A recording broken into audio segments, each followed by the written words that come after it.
whakarongo ki te tangi a te korimako. Kōrero flowing out the hooker force. Kaupapa relevant, kaupapa out of bounds, kaupapa exigent, kaupapa paramount.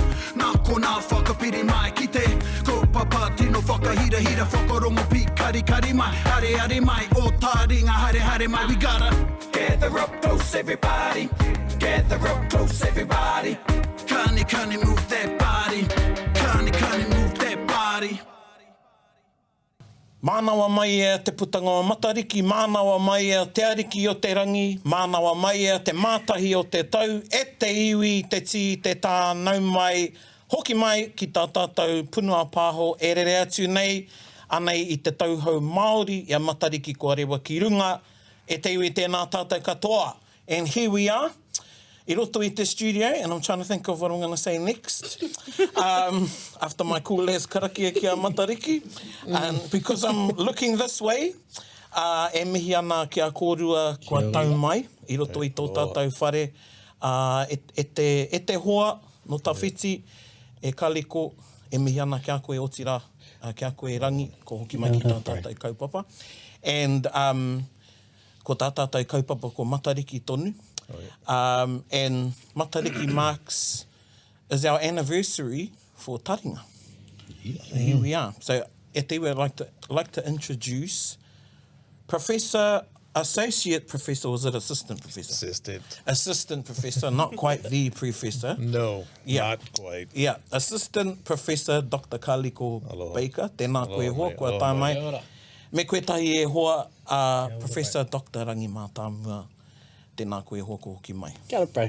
Tēnā hoki tātou. And special guest, ko hoki mai a Taria, I nearly said Professor Taria. Why? One day maybe ne Taria. Ko hoki mai ki runga ki tā tātou kaupapa ki a Taringa. Nō reire, mihi ana kia koe te tuahine? Tēnā koe. Nau mai hoki mai. And of course, e te prata e mara, anei ko puaheiri, ko snow, taku sound effect tuatahi. Tēnā koutou katoa, aku manuhiri tuarangi, mihi ana kia kōrua. Kia koe hoki Tario? Te reo tuatahi o Taringa. Yeah, and even though you're the real tuatahi, so you don't have a sound effect. No, you didn't make it on the keyboard. And you might have seen I've got a special keyboard. Here we go here. You know, and I'm not going to go like this on the keyboard. But kei konei e tahi oro taunaki mo tēnei te ringa o tēnei punua pāho. O Taria. O Taria. There you go. I've renamed it. O Taringa. Nō reira, kia ora tātou. And I'm trying to look for, I've got too many cool, maybe this one. Te mana te ihi te wehi te tapu. O kia ora tātou. So ko tā tātou kaupapa kōrero, ko matariki. And I'm going to throw the proverbial rākau to you, or the lightsaber to you, Rangi, to start our kōrero off about matariki tēnei rā. Before we do, actually, I tata wareware, we've got to have our kiwaha. So how tā tātou kiwaha, and you've got the kiwaha for us. That's what I've been told. Yes. And our kiwaha is? Lono i ka makahiki. Lono i ka makahiki. Lono i ka makahiki. Lono i ka makahiki. Lono i ka makahiki. Lono i ka makahiki. And can you explain to us how te tikanga o tērā kōrero, lono i ka makahiki?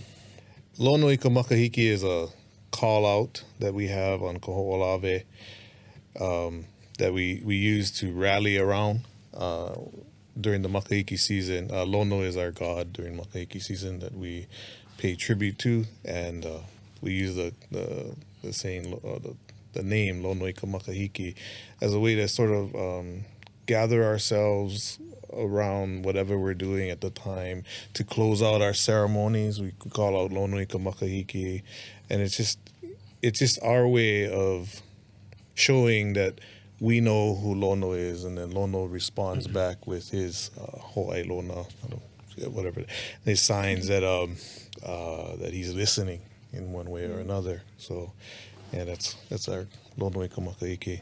Ka pai. So makahiki is matariki. Matariki, oh yeah. Yeah, and is there any way, or is there any equivalent to lono within Māori?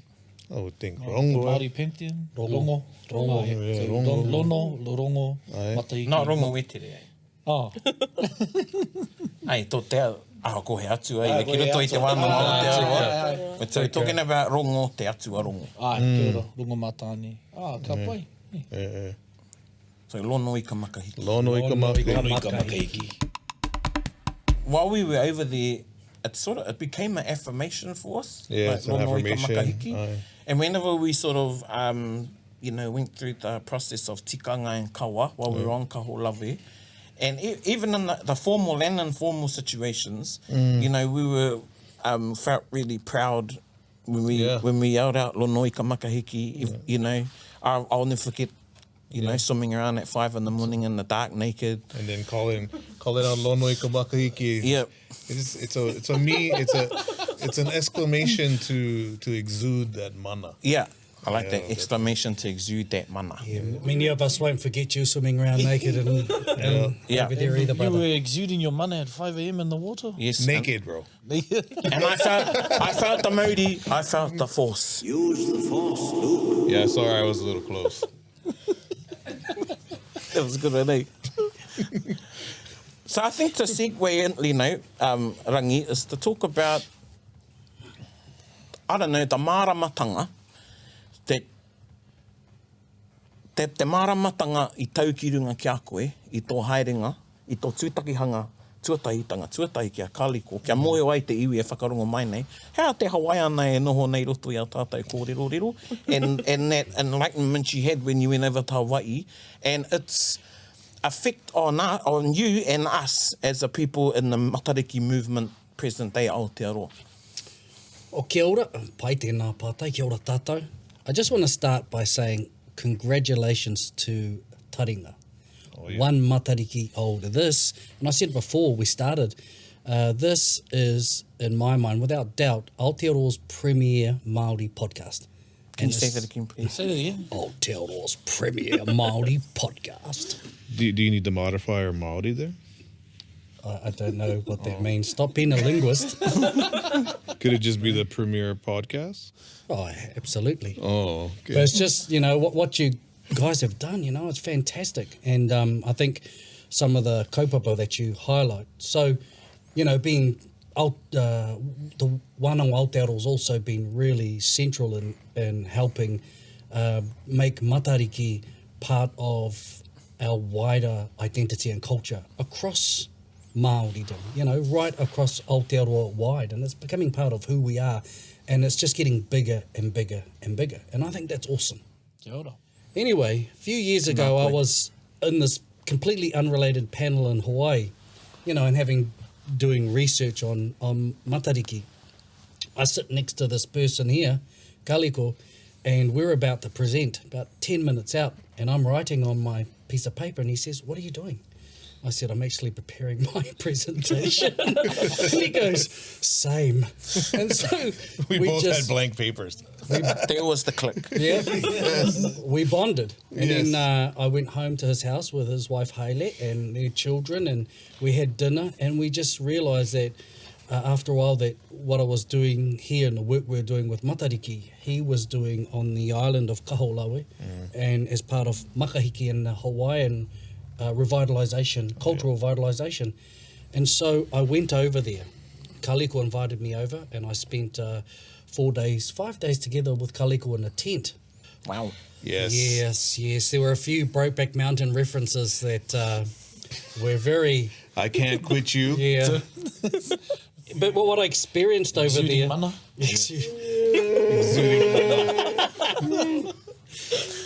But there had an experience of their traditional celebrations that they've revived, feeding gods, acknowledging their atua, and it being built around Makahiki. Now, I had the record of the celebration here, but the practice had fallen to the wayside. And so I came back and with the group Te Matapunenga, which is the karakia group formed by Professor Pau Temara, I really came back and pleaded with them to come over and experience what I experienced. And really, the person who backed me was Paraone at the meeting. Kia ora. And a group of us went because he knew that there was something there, and we went, and it's pretty much changed our approach, not only to our practice. We learnt a lot over there. We learnt a lot from the Hawaiians. We're very, very similar, but it gave us, I think, the impetus, the encouragement to re-establish our own practice. And that's what we've done. So this week is the second umu kohu, Kia ora. whāngai te hautapu matariki ceremony at Paraone's Marae Rāwhiti Roa on Friday morning. And so that's why Kaleko sitting here, bro. Lono i ka Makahiki. Lono i ka Lono i Makahiki. ka Makahiki. E hoa Kaliko, Eo. the revival or the homecoming, the coming back of Makahiki to Kaho'olawe has played a huge part in the revival of a lot of things. I roto i tō ahure, I roto i tō iwi. Perhaps you could talk a little bit about that. Yeah. So Makahiki started for us, restarted in the early 80s on Kaho'olawe. And it was started because at the time we were trying to stop the bombing on Kaho'olawe. And there was a lawsuit that was at hand, and the question was, when's your Christmas, when's your Easter, when's your whatever, the holiday is going to ask in his holiday way when our holidays are, our religious holidays. And we were that was back in the early 80s. I was just out of diapers at that time. No, I was just a few years beyond that. But the elders in the Ohana now, they were told it's Makahiki, you guys have to go out, and that's really under the advice of Auntie Edith Kanakaole, Auntie Pua's mom. And she said, no, you gotta restore Lono on the island, because Lono is the god that will heal the island. So, thus Auntie Edith gave to her daughter, Auntie Naoani, the kawoha, the order to design our ceremonies for us, because we've had a couple hundred years probably by then of almost a couple hundred years of non-practice of Makahiki, especially the ceremonial side. So she did the research, created a couple karakia, a couple pule for us, and then from there we moved on, and we've been rolling Makahiki 36, 37, 38 years, going on our 38 year. Yeah, so 38 Makahiki. yeah, Kanakolu Kumawalu Makahiki, yeah. That's this year, we'll make Kanakolu Kumawalu, I believe. But yeah, so it's had a political movement, but it's really been able to evolve into the spiritual movement, the whole mana movement that it needs to be for our people. And it's also it also sort of it parallels the movement of the wa'a, the hokule'a, and that movement as well. So the Kaho'olawe movement and the wa'a movement, the language movement, those are all parallel in time. And you can't really say that they're distinct movements. They sort of the agents within them, the players within them, sort of weave. They go in and out of each movement. Like for us, on the Kaho'olawe side, there's a lot of same characters in each scene. There's some of our Kaho'olawe people are we're on the worldwide voyage just last year. Came back last year, and so it's really interwoven nicely, I believe, the movements. And then lately, as of the last 20 years perhaps, we've been weaving more the language side into it, and that's it's being that I'm a language guy. It's kind of my goal is to see more Olelo, and it's important, I think, as practitioners of things Hawaiian, to be fluent in Hawaiian, as you know very well.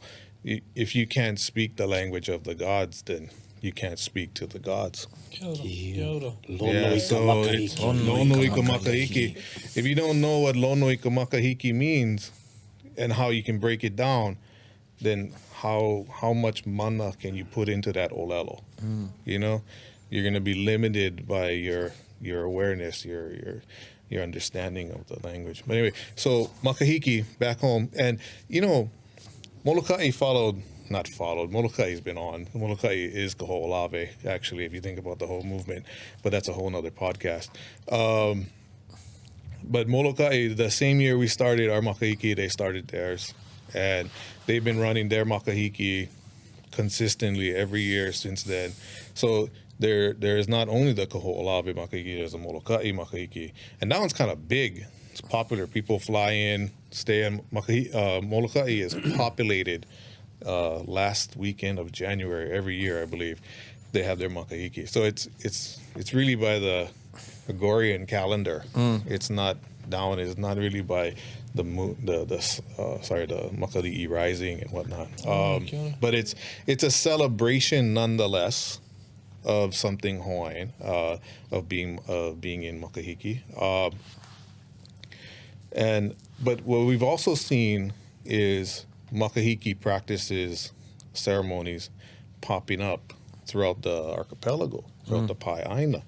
And not to say that it's because of Kaho'olawe and the practice on Kaho'olawe, it's just our people feel that Makahiki is something that they can wrap their minds around. They can wrap their na'au, their inners around, and get into. Yeah, the naka. Yeah, naka. Right? Yeah, and they can wrap around that and get into that space and do ho'omana kahiko. It's a nice bridge for us, as to be honest, you know, with our colonized minds and ways and habits and whatnot, to get back into who we are as Māori. Kia ora. Yeah. You know, Rangi had and you know, he was enlightened. He came back, and then I felt the māramatanga from him, and then I wanted to go and experience it for myself. Oh, wait. And I did. All right. You know, it was an experience. And it was that I came back here, and like a lot of the guys here in this room, I had the hui when I came back from Hawaii, and I said, look, we've got to do this mahi that supports Rangi Mātāmu and supports Matariki, and then Te Reo Matariki concept was dreamed up. And then we went around the country, and you were here when we took that big truck around the country. That was awesome. And that was out of inspiration. Right. Inspiration from Rangi, your inspiration, the inspiration of being there in Kaho'olawe. And while I think, Rangi, you've done awesome work, heaps of work, and I think Te Wānanga Aotearoa has been lucky to be a part of that. And that must be the haze, you know, it's haze machine. It's all right. Lonoi ka Makahiki. Whāwhara de mai, nākau. Nākau. Hare tōna, hare tōna. I am your father. But this, you know, you go on social media and you know, there's people on giving resources and things like that, and you can still see that we've still got a lot of work to do. I mean, there's people saying that this is the time we used to plant, and there's, you know, still kōrero like that, so there's still lots of work we need to do. There are some, and you know, it's there are some regional and tribal differences. We have that for everything, okay? Yeah. And so there are some things that are traditionally regionalised, and I get that, but there are some things that are fundamentally wrong. And they have been part of colonisation. It's really, really hard to strip that back. You know, and the biggest five are probably, number one, more often than not, the picture's upside down, because we ripped the Pleiades picture from the northern hemisphere that's online and say, and TVNZ, you hear Scotty's voice, 45,000 light years from Earth, and da-da-da-da-da-da, and then this image comes up. It's not Scotty's fault, but TVNZ, the image is upside down. That's our national broadcaster. Wow.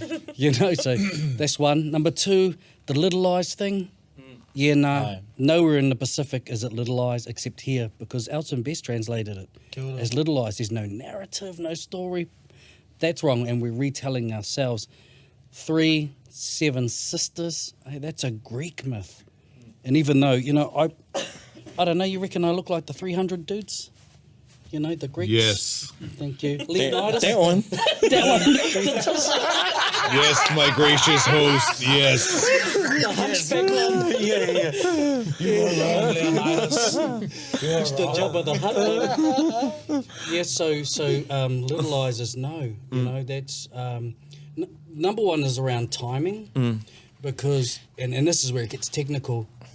You know, what we've done is we've grabbed our lunar months, and they're actually all stars. So our ancestors followed a lunar stellar calendar. Whiringa, nuku whiringa, rangi haki hea, pautu, te rangi pipiri, they're all stars. Kia ora. So when they rise before the sun, we know which month it is. But your month doesn't start until the lunar cycle clicks over, right?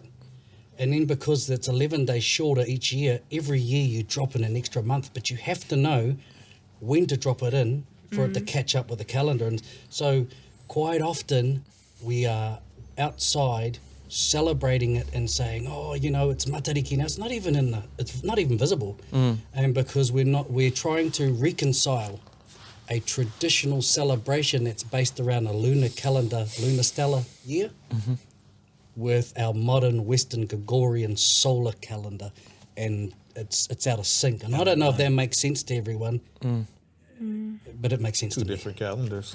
Two different calendars. Yeah, they don't Two jive. different divisions of time, eh? But because colonization, it's just so impressive, you know, it's like the dark side of the force. It's really hard to strip it back. Or the empire, or the rebellion. Yes, the empire. Hey, come on. The colonizer is the father, bro. I am your father. Oh, there he is. So those are probably the biggest misconceptions Kia ora. in my mind. Yeah. Every couple of years, you drop in a month. Every 3 years. Yeah. Yeah, because you know, if it's 11 days shorter, the lunar calendar is 11 days shorter than a solar calendar. So in 2 years, it's 22 days out. 3 years, it's 33 days out, a month. Because the positions of the stars change, right? You have to slip it in so the stars rise higher in the sky, and then you start your year again. Yeah. And it's all Ko te rei Taringa. Yep, it's all based around matariki. Yeah, so matariki will mark this is now the new year. Oh, ka pai. Okay. And so the 30 days before would be that time where you'd insert it to... Yes, so you know the saying, te pōtūtanga nui o pipiri, the long extended nights of pipiri. And we say it for the dead people, eh? Right. We say go into the long nights because winter, the nights are a lot longer than the summer and it's cold. Actually, that phrase comes from the saying, nā pōtūtanga nui o pipiri. What's the long extended nights of pipiri? Now, pipiri is a twin star. And when it rises, the first star in correlation, when you see matariki, bang, new year, and you go through your lunar calendar. Second year, it'll be a bit lower in the sky, bang, you go through. The third year, it's not in the sky. So you have to wait, not for the first, but for the second twin star. Insert your new month, your lunar calendar catches up. Is there a name for that new month? It's, well, the period is called Ruhanui. Ruhanui. That's how, and so it's the listless period, right? The listless month. But what they say is, te pōtūtanga nui, nā pōtūtanga nui o pipiri, the long extended nights of pipiri. That's how you reconcile your calendar. But you have to know which stars denote which month. And then your lunar cycle clicks over. That makes sense. Yeah. Yai. Lonoi ka makahiki. I think, for the, you know, because I know a lot of people watching this, listening and watching this podcast will sort of be different entry levels into, for want of a better, matariki culture.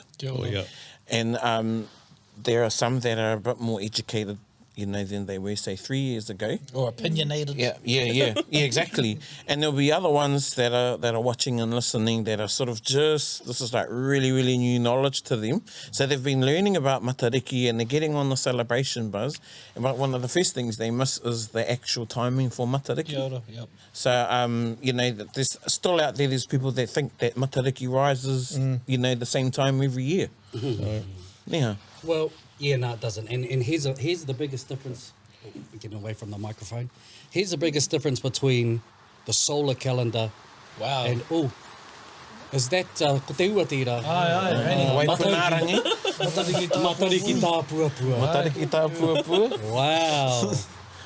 It's a natural sound effect, you know. So it's, you know, it's... Oh, yeah, There you go, Te whānau. That's not me with the keyboard.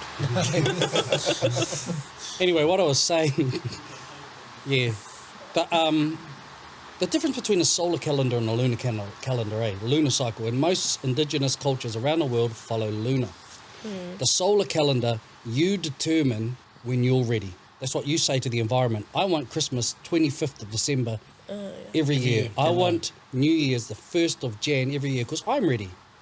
Now, in a lunar cycle, the environment dictates to you, no e hoa, I'm ready. Aye. And you have to fit in. So we follow cycles. And because living in a lunar calendar, we're cyclic, right? There are times of fasting, times of feasting. We're fat sometimes, like animals. Hey, you'll watch a bird, some seasons they're fat, some seasons they're lean, and their behaviour changes. Oh, my cycle's way out. Yeah, that's because, hey, in a You solar... need to be on a bicycle. Get off the motorcycle, but on the bicycle.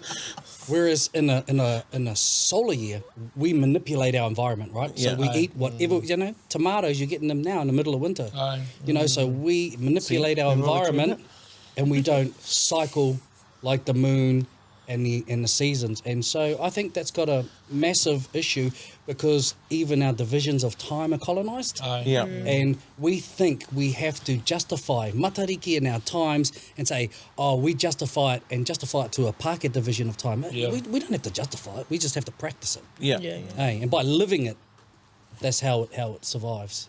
You know, that was cool, what you just said about my calendar and the world calendar, you know, te maramataka Māori. And as you're saying that, I'm thinking, you know, when I say to my wahine, you know, I want to go now. This is, you know, when I'm ready. And she goes, no. We're going to go when I'm ready. And kei te titiro ki te marama, ki te kōrero e wahine. So, you know, nā whai anō. You're talking about shopping, eh? I'm talking about lots of things. Aye, kia ora. But we'll just leave that. We'll just leave it to the side now. So she's the moon and you're a shooting star. But I love, that's a really cool description. Aye. You know, that it's about, we're trying to fit te tai ao I roto I tō tātou maramataka. Kia ora. Tangata nei, but it's the other way around. And that's Māori.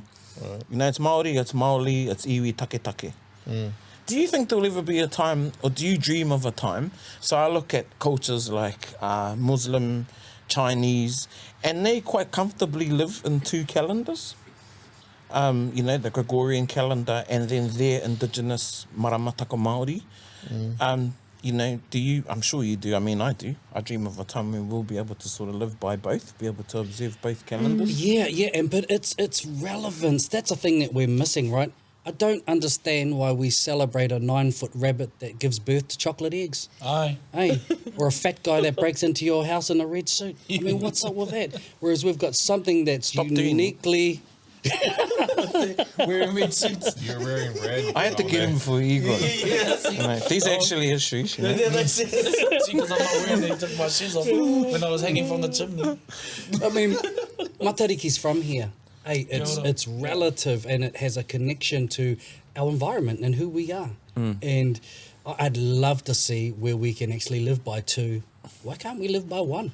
Why can't we go back to living by a lunar calendar, you know, and being cyclic in many ways and understanding, we need to fit in with the rest of the world, but we can still base it out of our own division of time. Tēnā koe. Nā koe hoa. Ono I ka makahiki. Now, you know, I'm recalling, my memory's going back when went to Wānanga Aotearoa, done Te Iwo o Matariki, and, you know, we took that truck around Te Ika Maui, and sorry, e te ngā whanaunga o te Waipounamu, we didn't make it down there. But I was always getting, because I said I wanted Te Wānanga Aotearoa to be unapologetic in our approach to Matariki and to support your mātauranga. and your research. And one of them was around the 9 stars.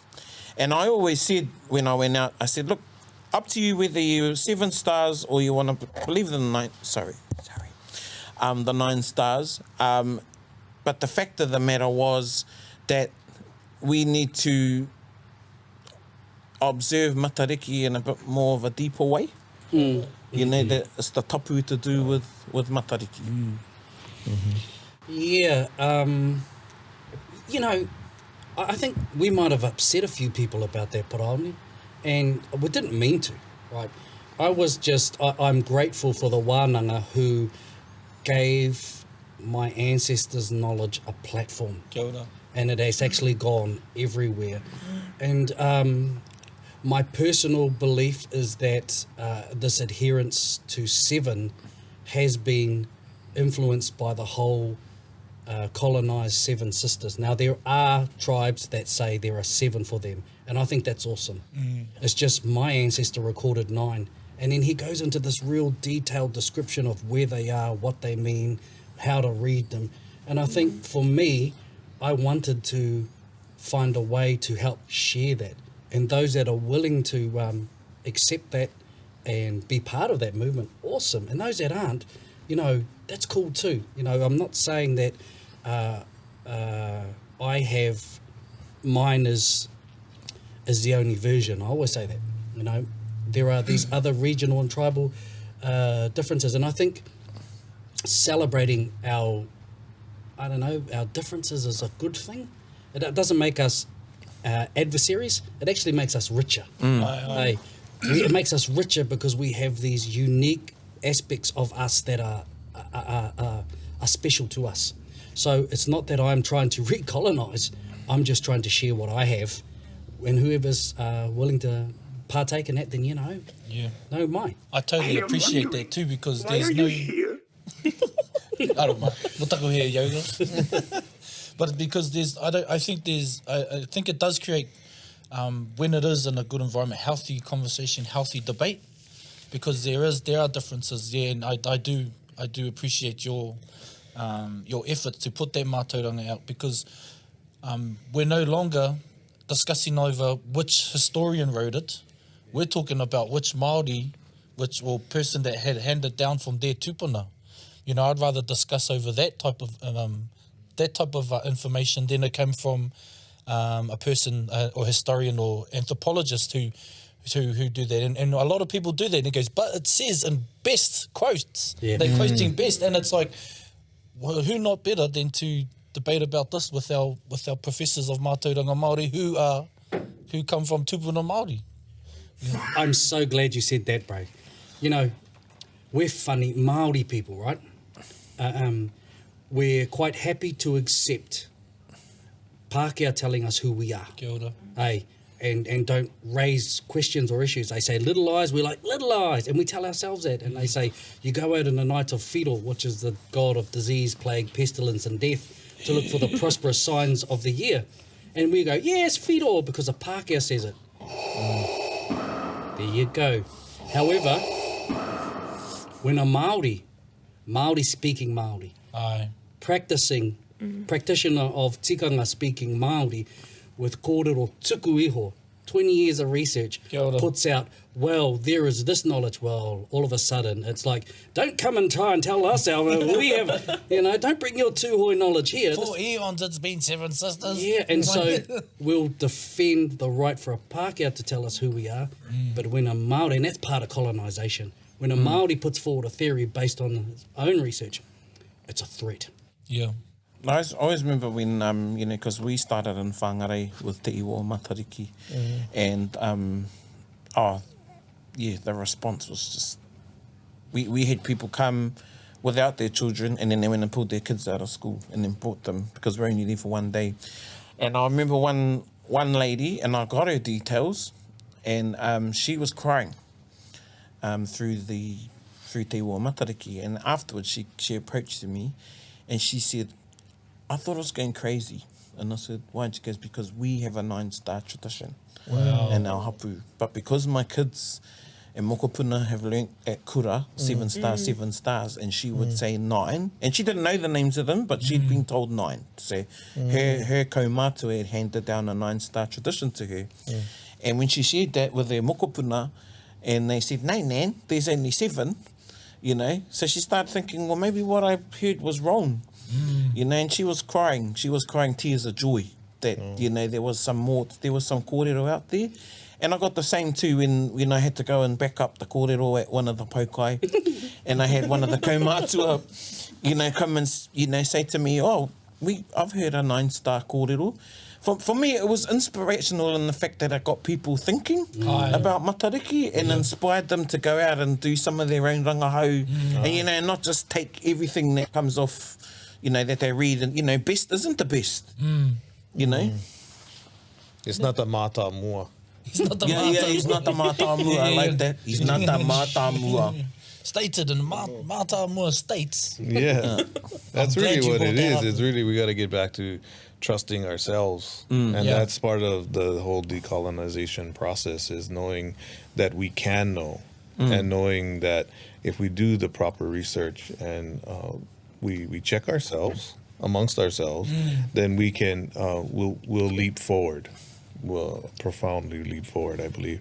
And back home for us, you know, we're talking about the Maramataka, the Kaulana Mahina. Back for us is Kalei Nuhiva.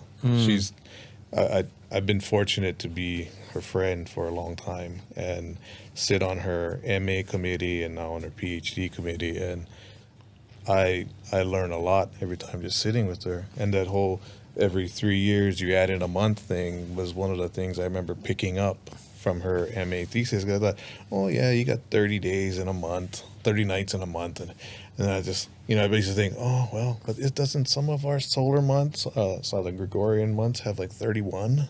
What happens to those days? You know, the math doesn't add up, but I was like, I don't care. I'm just going to get in my car and drive. You know, and go to my house with electricity. But anyway, so, you know, but when you think about it, you need to know the mo'olelo, the kōrero of the past, so that you can understand how the kaulana mahina, the maramataka works. And getting back to your question about living in both calendars, living through both calendars, I think it's possible. I think it's possible, but I think they're distinct. But you have to understand when to use one and when to use the other. That is, if we're going to be doing traditional practices, those are completely based on the traditional system. Kia ora. No budgie, No budgie. And But then, you know, but if people, like back home, if people want to do Makahiki in, say, late January, on like the Molokai guys and make this big celebration, go for it. I say go for it, but we're gonna do the ceremonial part during the ceremonial time, and that's okay. Even if it's just 10, 20 of us doing it, it's okay. We handle that kuleana, that responsibility, and we execute it to the best that we can for the greater lahui, the greater people. Yeah. Does matariki present itself in a different formation from the north? The northern hemisphere? Oh, it's the right. It's the right side up. It's right side up. It's the right side up. Yes, it's right side down, up. bro. It's upside down. I'm just gonna say most of us are above the equator, I believe. No, I don't know. Is that right? Yeah, because you know the quality's down. In this quality's down this. Well, it might. Let's just call it a truce and say we'll respect each other's views of matariki, makali'i. But for us, you know, makali'i, he was a god, I guess, of sorts, a traditional character in our history, and a kupuna, as we might say. But he was like, he's really kolohe. He really wasn't the nicest guy. He's always accused of being the one who took all the food from the people. He's the chief that took all the food from the people, took it up to the sky, put it in his net. And then his koko would hang, and it would just like tease everybody with the food. And it wasn't until Kane Apua goes looking for the hopo, or the chest of Kane himself, where all the love is. He was looking for the love, I think, of his father, is what he gets on to. And he's looking for that, and he passes Makali'i, and he sees all the food for the people, and he sends his rats to go and gnaw on the cordage of the net, and then all the food just helele'i, it just falls down to the earth, and people get to eat. So for us, Makali'i, not the coolest kupuna out there, but he definitely is the name of the star, the clusters, the star cluster, and he marks our Makahiki season, and our marking is our demarcation. Yours setting, right? Yeah, ours is setting. Oh, yeah, yes. yeah, setting of the sun. Yeah, and Makali'i pukas, I believe. Yeah, so when it's balanced like that, when it's balanced for us. And it's gonna balance a different high. It's gonna balance in different ways depending in different areas. That's the acroniacal. That's our chroniacal. Haliacal. And heliacal. Heliacal. Yeah. Heliacal and acroniacal. And punch the micacal. Those are English words, by the way, to me, not Hawaiian words. Yes. Is that a real word? Acroniacal. Thank you. Thank you, Professor Matamu. Obviously didn't read my book. Obviously. I just went over those. look at the pictures and they just isn't any good. Here's the book. Gave you a signed Way copy. more pictures in there. You know, sign you a copy and you didn't read it. I've read parts. There's actually a picture in there from when the Matapuninga came over for Makahiki. Yeah? I believe there's a picture of the lele, There is. the kuahu. Yeah.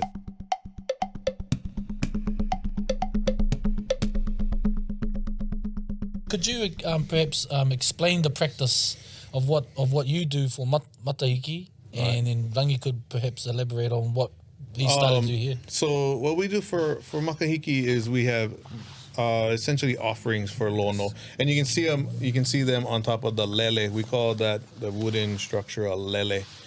We have an opening and a closing to the season, and for us on Kaho'olawe, it's really about regreening the island because the island was so devastated by the bombing and 50 years of bombing, and then before that there was ranching, goats were pretty bad.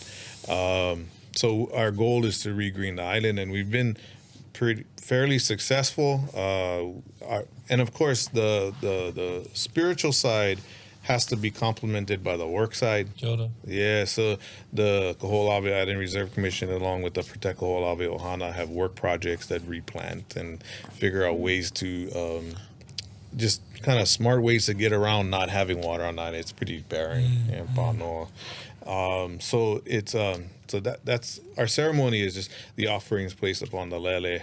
I'm not going to go into the details of that so much, but well, I can talk a little bit about when the Matapuninga folk came, and Rangi talked about his first visit, and I'm usually so busy trying to get everything going and make sure everybody's on pace with what we need to get done that I miss how the wailua affects everybody, and it wasn't until we got off till he said, yeah, that was pretty awesome. And then later I hear, he wants to get the Matapuninga guys over, and then he tells me how much he was moved by the way we committed to the presence of our akua.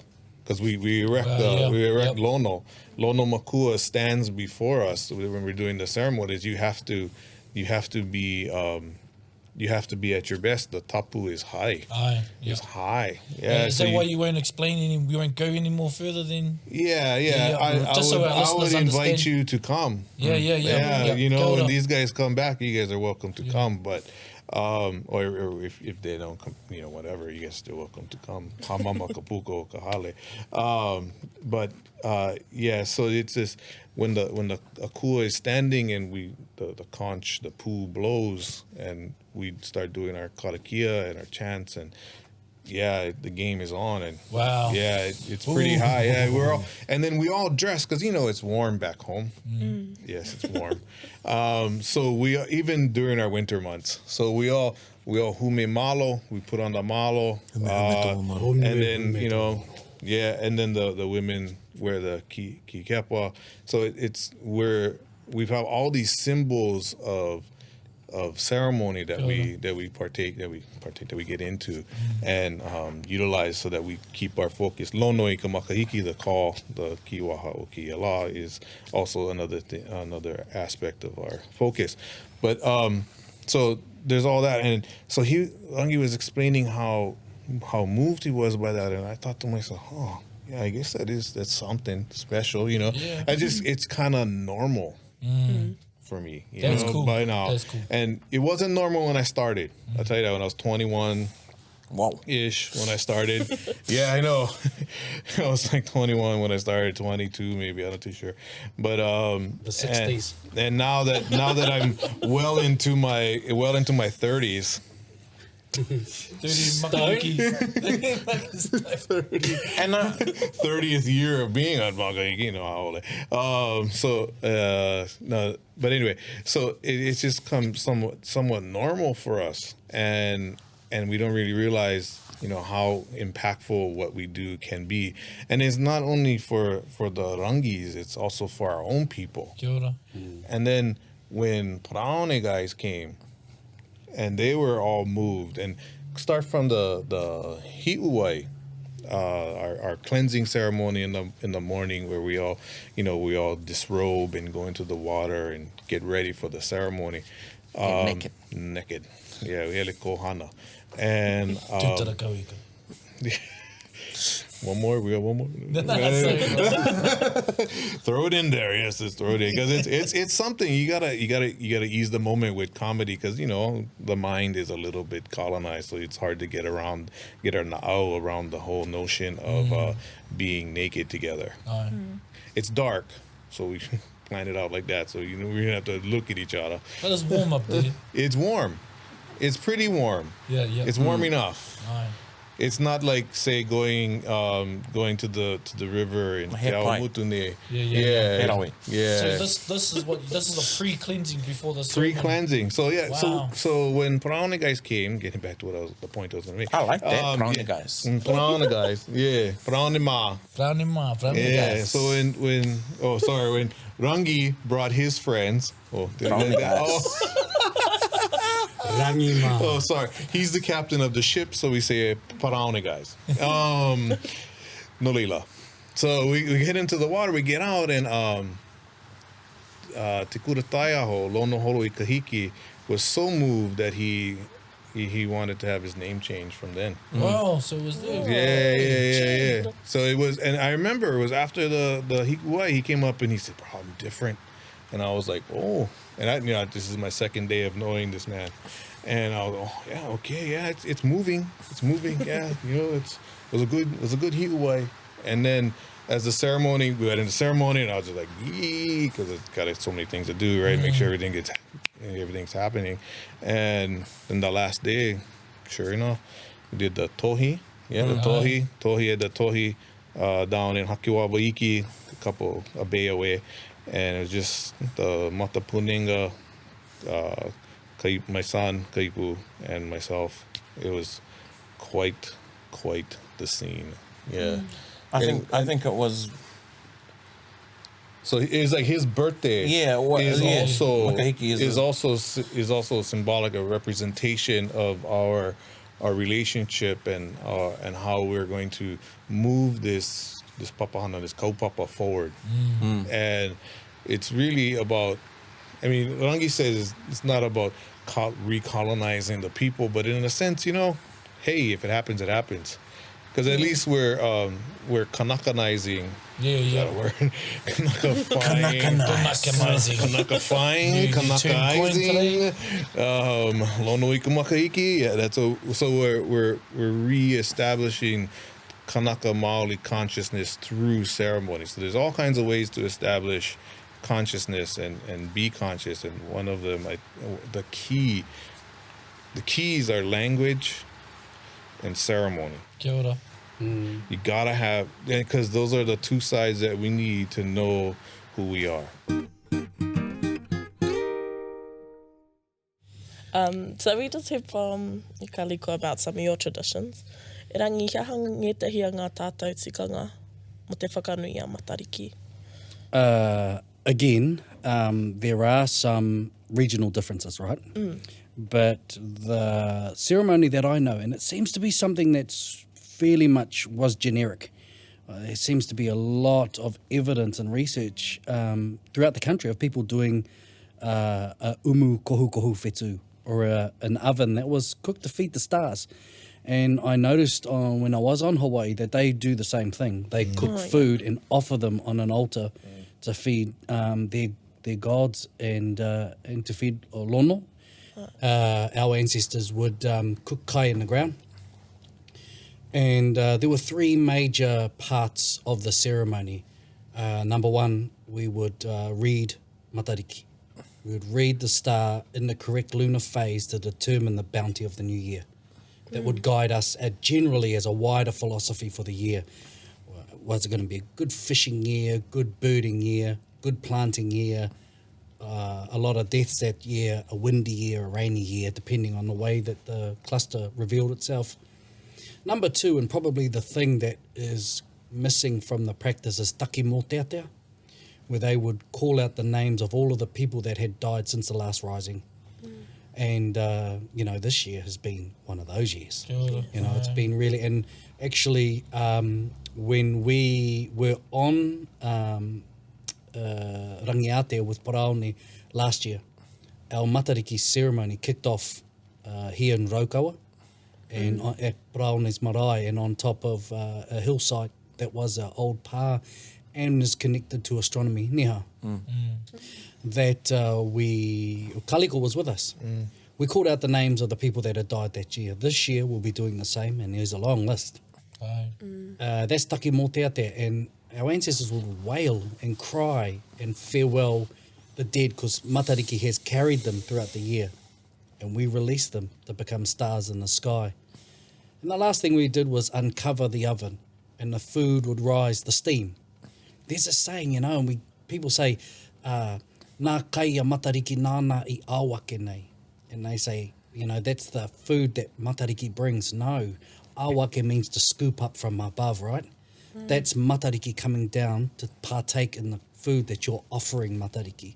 So matariki will bring the bounty again next year, and matariki will carry our dead again this year.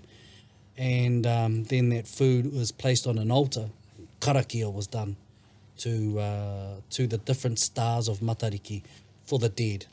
It's an awesome philosophy, because it covers off all of these different elements, 9 of them. Dead with Puhutukawa, tipu anuku with the ground, with the gardens, tipu arangi with anything in the birds and the trees, waiti fresh water, waita salt water, ururangi wind, waipunarangi rain, hiwai te rangi, the promise. So you go from death to life, good to bad, promise of a new year. And the final one is matariki itself, which is about well-being. That star itself is connected to ensuring well-being and prosperity. So that's a whole philosophy in itself, encompassed in the way that we divide out the things that are important to us as Māori. So that's fairly much the ceremony. Happens before the sun rises. That's fairly much the ceremony.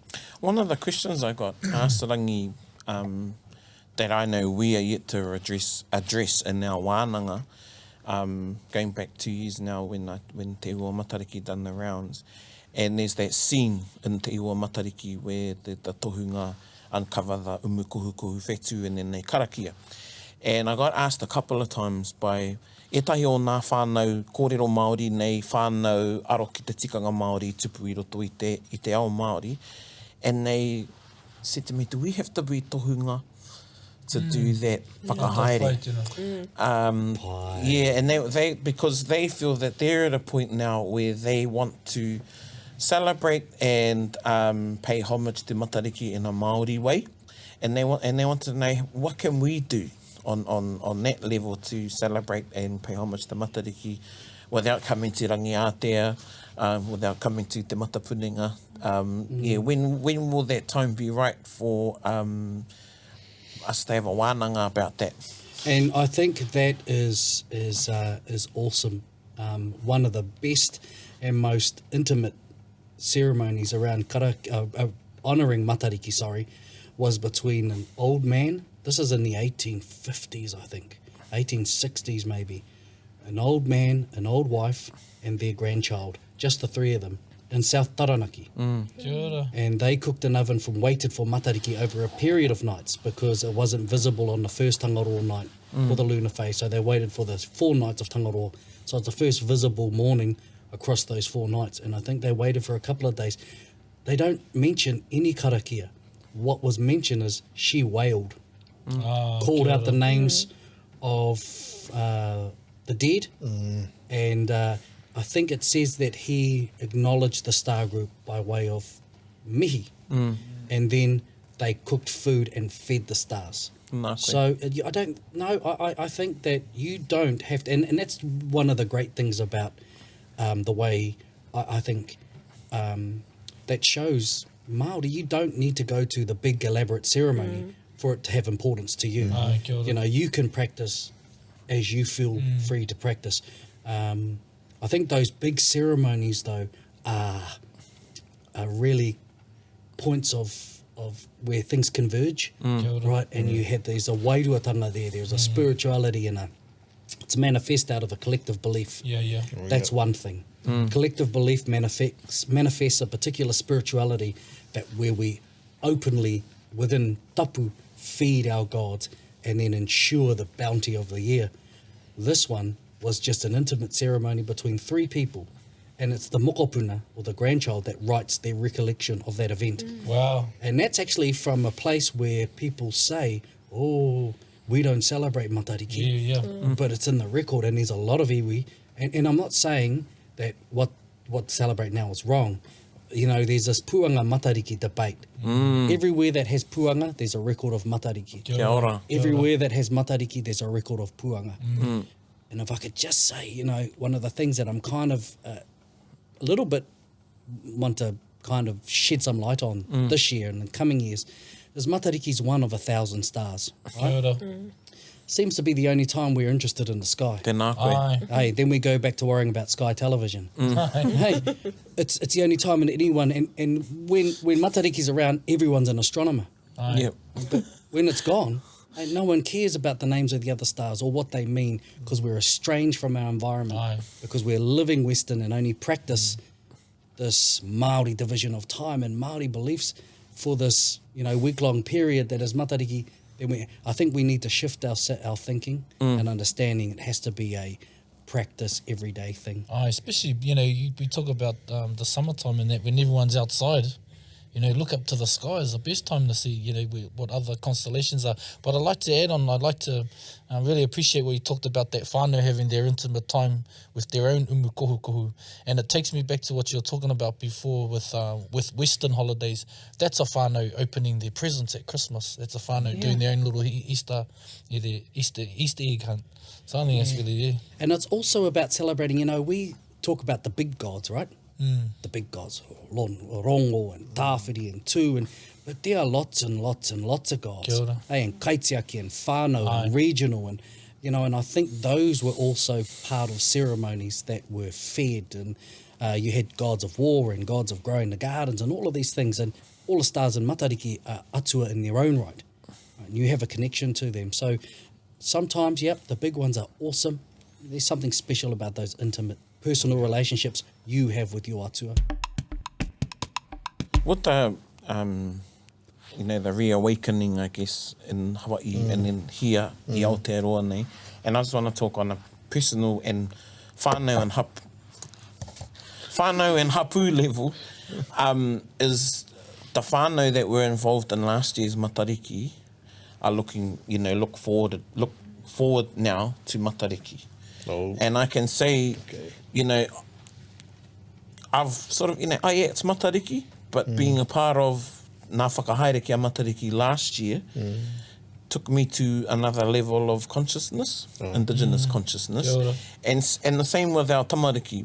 So I've got a mokopuna coming back this year, and he's been waiting for matariki The to whole come year? because he came to the one last year. And he knows now in his head, ko matariki te tauhou Māori. And say I've got him out of school for the week. Nice. Because he kura tēnei, te hari i a tātai tamariki.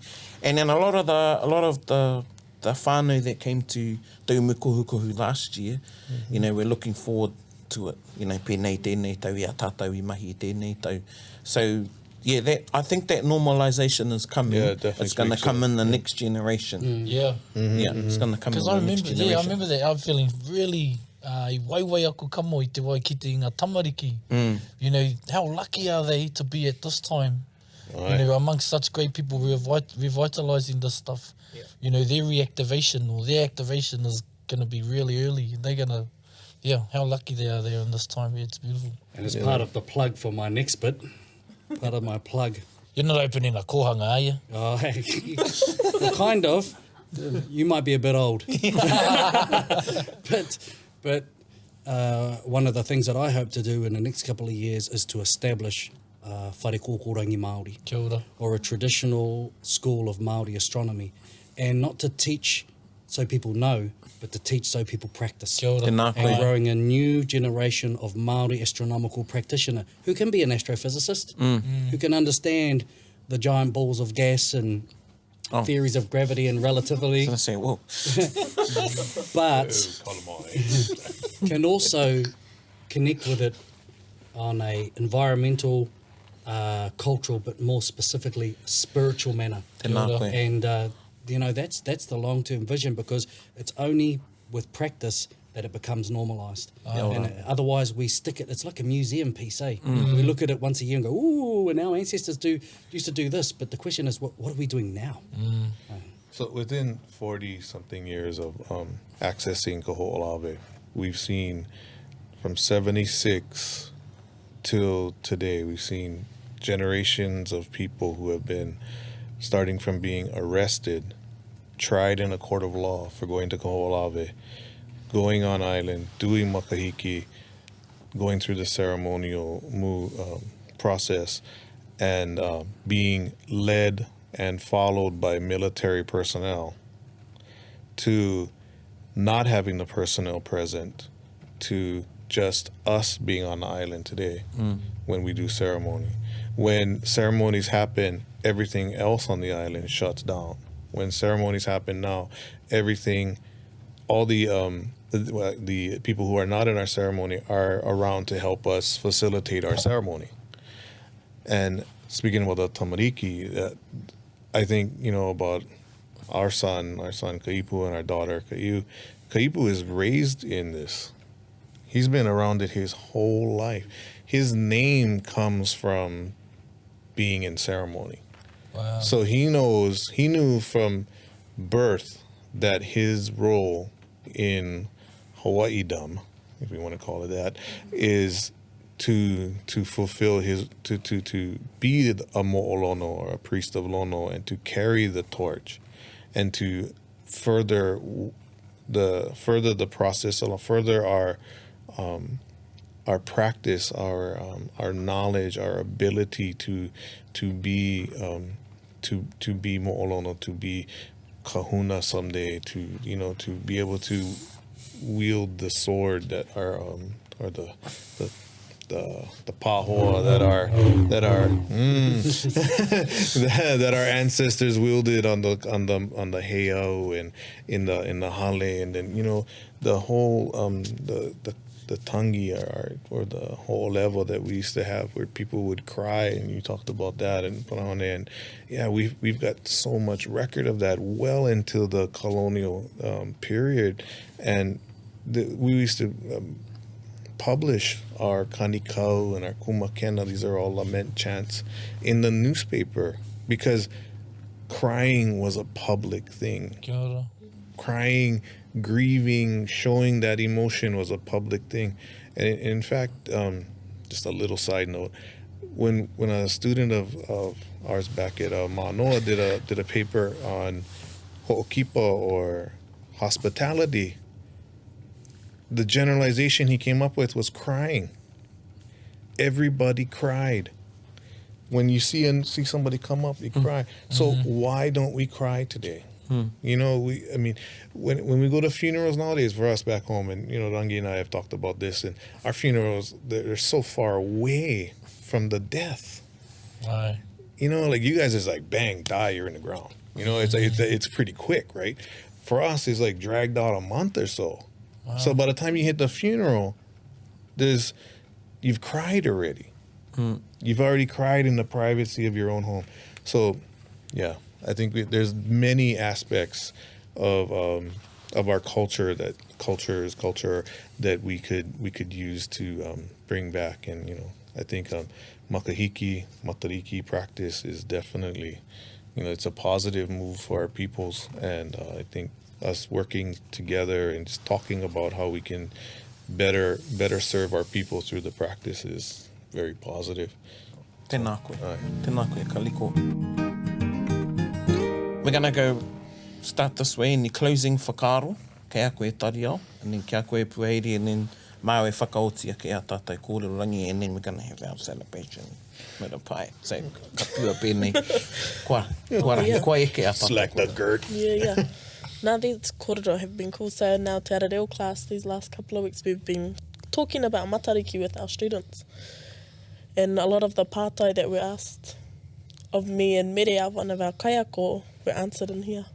So it's cool that I can take this back to our students. Tēnā koe. Okay. Lazy teacher. Oh, yep. Here's your resource. Oh. Tēnā kōrua, tēnā tātai. Yeah. Pai motunga ngā kōrero ko whariki hea. Ai tēnei wā tonu. He ngā wanawa nei te kiri. Te rongo i etahi o ngā kōrero ko puta nei i a kōrua nei ngā manihiri tūārangi nei. In a previous episode, a few episodes, we talked about whakapono. What is whakapono? And Pakake talked about everyone has something they need to believe in, or everyone has a whakapono. Where do you put that whakapono? And then there comes a time when, you know, things like this happen, and I talked about how lucky our tamariki are, and a beautiful place to plant your whakapono is in our indigenous spiritual expressions. So yeah, koina tāku, kia ora. Ka pai. Well, for me, I think the revival of matariki, you know, it's more than just a period of celebration. Celebration bit's cool. But what it is for Māori, we understand ourselves not by viewing ourselves as smaller, disconnected parts, right? As you probably would do from a Western framework when you're researching, you look for something ever smaller, but how all of these smaller parts connect and are interconnected with each other. I think that's one of the things that matariki is really about. It's all of these different elements that group of stars make up that are connected to everything and everyone. So while they all have their own parts, they rise as a cluster. I think that's one of its overall fundamental purposes, but it's all about coming together, remembering the past, celebrating the present, and the prosperity of the future. What could be a better thing to celebrate, you know, than that? So I just want to say thank you for having us. Thank you for the platform that the wānanga has created around this space, because it's been central in its normalization and its Aotearoaization. Oh, kupuho. Kanaka is Kanaka Phi? Kanaka-ismalization. Malala. Yeah, so kia ora by the book. Yes, nei te whakapuka e o mā, kei roto i te reo Pākehā me te reo Māori. I should say, kei roto i te reo Māori me te reo Pākehā. Matariki te whetui tapu o te tau, koe nei te mea Pākehā, kei roto i te reo Pākehā. Anei te tata, here we say. Yes, that's all there. Kāre aku kupu i te mea kua kapika toi a koe tau oku nei whakaaro, me te rangatira o tā tātou noho i tēnei rā, e whakanui nei, e whakamānawa nei i a matariki. O kia ora tātai kua rahi a tātai kōrero, and, you know, closing thoughts, kei a koe. Kaliko. Yeah, so closing thoughts. I think the most significant point that if we had to make one throughout this whole podcast that we've been sitting through about Matariki today, I think it's for me, it's the normalization of everything. And we've been throwing around the word normalization back home for years, and I'm sure you've been throwing it around here as a way to ensure that, you know, Maori people speak Maori, Hawaiians speak Hawaiian. But the normalization of ceremony and practice and acknowledging of our moli, that our moli within us is I think a way for us to further our consciousness of being Kanaka. And for me, yeah, so when I think about all these practices that we have, and for us back home, the hula and whatnot, we just had a conference where we were seeing posts on Facebook with hundreds of people dancing the same song. That's cultural practice. Wow. That's ceremonial practice. That's awakening laka for the hula people. I say maika iloa. And carry on, because that's what we need. That's what we need as a people, and we need more people just stepping out of their colonial box, their colonized box, and being more Kanaka, finding the Kanaka that they feel safe with, and be it. Tēnā koe. E mihi ana kia koe hoa, lono i ka makahiki. Lono i ka makahiki. Lono i ka makahiki me ngā whakaaro whakamānawa ki a Matariki, ana ki tā tātou noho i a tātou whakanui nei, whakamānawa nei a Matariki. And with that, we have our waiata, te waiata, mo tēnei wiki, te paki o Matariki. E hei whakanui i tēnei te ringa o Taringa, ko tai mai a Joe Mack, rao ko tētahi wahine, tino a tāhua ra wātu ki te waiata i te waiata o te wiki.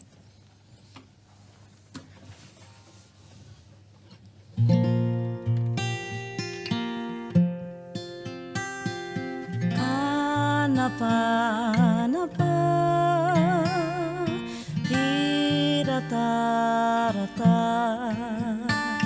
te paki o Matariki, ora hia maira, te marino ki ngā iwi, o te ao katoa.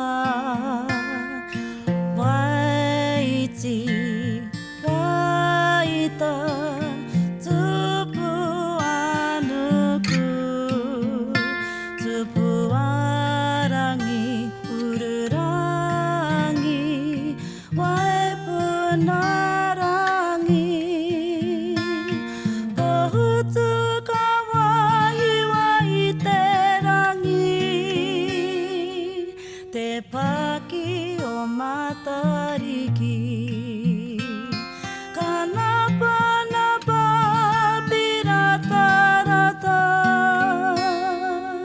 Te paki o Matariki.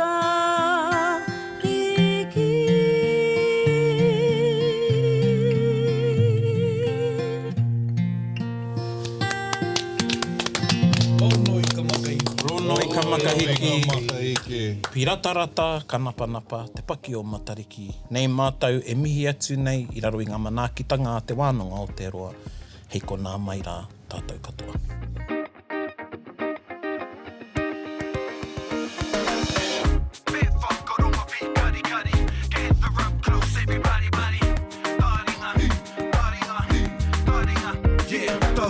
Ki o, whakarongo ki te tangi a te korimako. Kōrero flowing out the hook of force. Kaupapa relevant, kaupapa out of bounds, kaupapa exigent, kaupapa paramount. Nā ko nā whakapiri mai ki te kaupapa tino whakahira whakarongo pi kari mai. Hare mai, o Taringa hare mai. We gotta gather up close everybody. Gather up close everybody. Kani move that body.